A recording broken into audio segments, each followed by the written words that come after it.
नमस्कार, मैं हूं नारायण शर्मा और आप देख रहे हैं AINS न्यूज 24 चैनल। अब खबरें विस्तार से। कांग्रेस पार्टी और कुछ विपक्षी दलों के बहिष्कार के बावजूद आज का दिन भारत के इतिहास में अंकित हो गया। देश को नए संसद भवन की सौगात मिल गई, जिसे प्रधानमंत्री नरेंद्र मोदी ने देश को समर्पित किया। इस संसद भवन की विशेषता ये भी है कि लोकार्पण शिलालेख 3 भाषाओं में लिखा है, हिंदी, अंग्रेजी और संस्कृत। प्रधानमंत्री ने नए संसद भवन के उद्घाटन अवसर पर कहा कि यह एक भवन नहीं है, यह 140 करोड़ भारतीयों की आकांक्षाओं और सपनों का प्रतिबिंब है। यह योजना से यथार्थ को, नीति से निर्माण को, इच्छा शक्ति से क्रिया शक्ति को और संकल्प को सिद्धि से जोड़ने वाली कड़ी साबित होगी। ये 140 करोड़ भारतवासियों की आकांक्षाओं और सपनों का प्रतिबिंब है।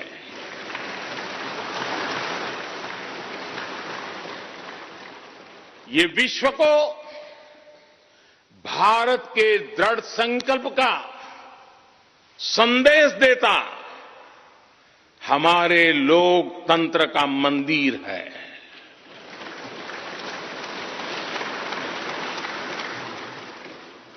ये नया संसद भवन योजना को यथार्थ से, नीति को निर्माण से, इच्छा शक्ति को क्रिया शक्ति से, संकल्प को सिद्धि से जोड़ने वाली अहम कड़ी साबित होगा।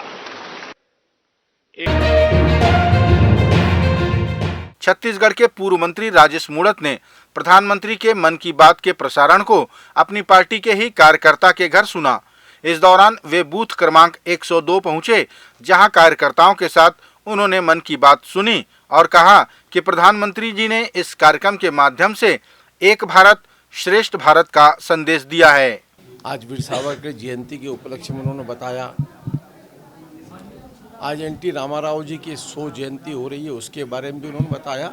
मूल उद्देश्य विभिन्नता में अनेकता, देश की एकता, और यही बात माननीय मोदी जी ने आज एपिसोड के माध्यम से पूरे देश में संदेश दिया। आज मैं भी बूथ क्रमांक 102 पर हमारे कार्यकर्ता के घर में इस बूथ पर निवास रहने वाले लोगों के साथ में बैठा था। इस क्षेत्र की एक बेटिया जिसने बहुत अच्छे नंबर लेकर के आई, उसका हम सब लोगों ने सम्मान भी किया। 256 बूथ पर पूरी जगह वहाँ एक अतिथि और उसके क्षेत्र में जो लोगों ने अच्छे काम किए, जो सामाजिक प्रतिष्ठित लोग हैं, वर्ग समाज किसी से भी हो, उनका सम्मान का कार्यक्रम भी संपन्न हो रहा। अखिल भारतीय कांग्रेस कमेटी के राष्ट्रीय महासचिव व पूर्व केंद्रीय मंत्री तारिक अनवर बिलासपुर पहुंचे, जहां उनका जोरदार स्वागत किया गया। बिलासपुर के कांग्रेसी नेता त्रिलोक श्रीवास्तव के नेतृत्व में तारिक अनवर की अगवानी की गई और उनका फूल मालाओं से अभिवादन किया गया। अनवर के प्रवास को लेकर त्रिलोक श्रीवास्तव ने स्पष्ट किया कि यह उनका राजनीतिक प्रवास नहीं है। वे पूरे देश में कौमी एकता की बहाली के लिए 40 वर्षों से कार्य कर रहे हैं, जिसे हमारा भी समर्थन है।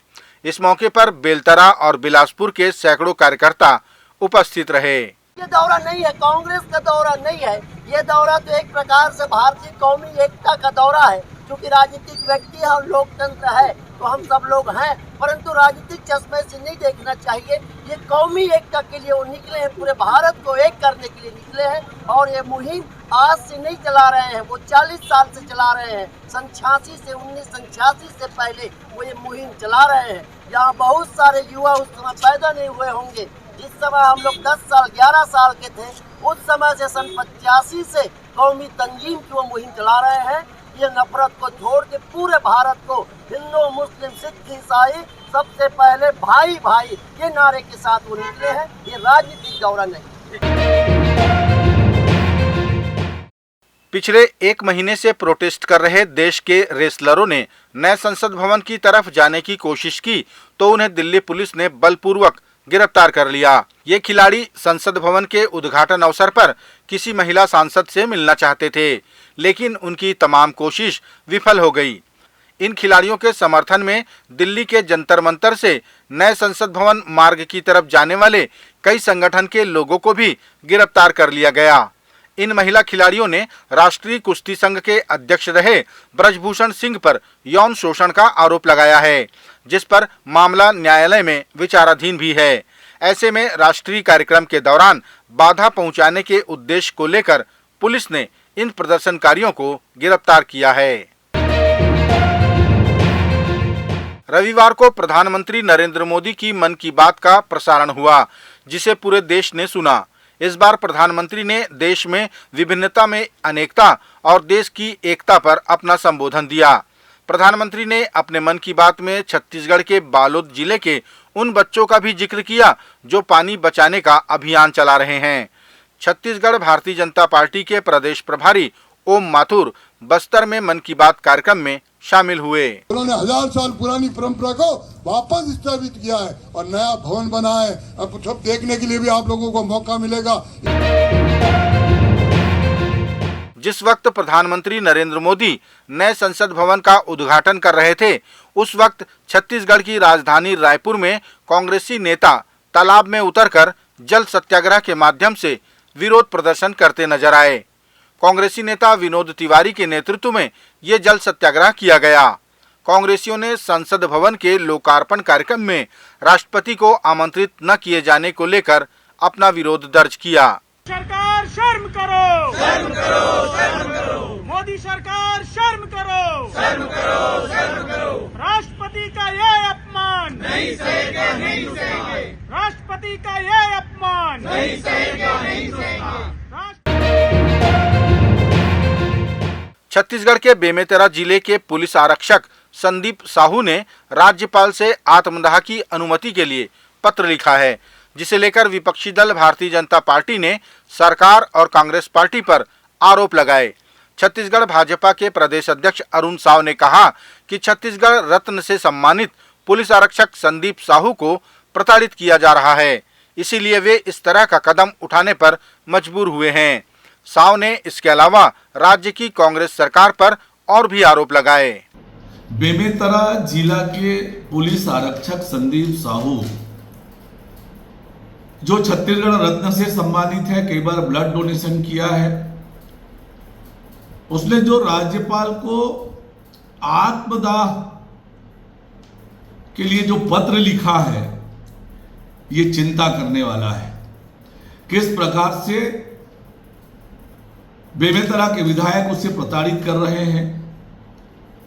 ये बेमेतरा जिला वही जिला है जहां पर भुवनेश्वर साहू नामक युवक की निर्ममतापूर्वक हत्या होती है। छत्तीसगढ़ के पूर्व मंत्री राजेश मूणत ने कांग्रेस पार्टी को अपना आचरण और व्यवहार सुधारने की नसीहत दी। उन्होंने कहा कि किसी पर आरोप लगाने से पहले अपनी कार्यशैली पर नजर डालनी चाहिए। मूणत ने कांग्रेस शासनकाल में 1984 के दंगे और इमरजेंसी का उदाहरण देते हुए भारतीय जनता पार्टी के शासन में कोरोना काल के दौरान व्यवस्थित मैनेजमेंट का जिक्र किया। जंक्शन से लेकर के भारतीय जनता पार्टी की यात्रा में ऐसे शब्दों का प्रयोग कभी भी किसी समय नहीं हुआ।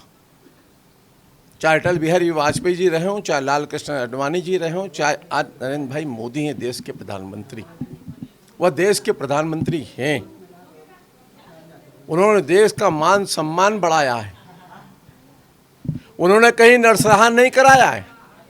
1984 के दंगे को हिंदुस्तान भूला नहीं है, इमरजेंसी को हिंदुस्तान भूला नहीं है, कोविड काल के अंदर पूरे परिवार को मुफ्त में अनाज देना हिंदुस्तान भूला नहीं है।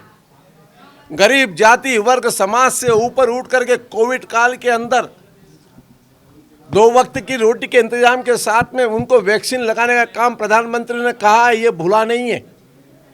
अपने आचरण अपने व्यवहार को कांग्रेस पार्टी सुधारे, ये देश की जनता उनसे मांग करती है। प्रधानमंत्री नरेंद्र मोदी के 9 साल के कार्यकाल को लेकर कांग्रेस पार्टी ने सवाल पूछे, जिसे भारतीय जनता पार्टी के प्रदेश प्रभारी ओम माथुर ने औचित्यहीन बताया।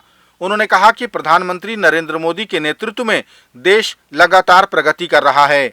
विदेशों में भी प्रधानमंत्री मोदी के जयकारे लग रहे हैं और एक बार फिर भारत विश्व गुरु बनने की ओर अग्रसर है।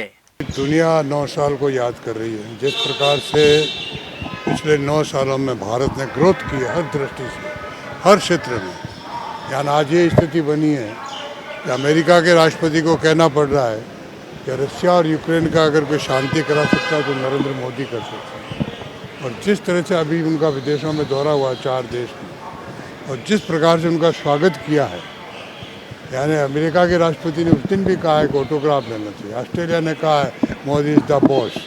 तो देश आगे बढ़ रहा है और इससे बड़ी क्या खुशी हो सकती है हमारे लिए कि हिंदुस्तान पुनः विश्व गुरु की ओर हम आगे बढ़ रहे हैं। ये थे आज के प्रमुख समाचार। आप देख रहे थे AINS न्यूज़ 24 यूट्यूब चैनल। कल फिर मिलेंगे ताज़ा तरीन समाचारों के साथ। तब तक रोजाना की खबरों के लिए आप हमारे लोकप्रिय यूट्यूब चैनल AINS न्यूज़ 24 को सब्सक्राइब, लाइक और शेयर करना ना भूलें। नमस्कार।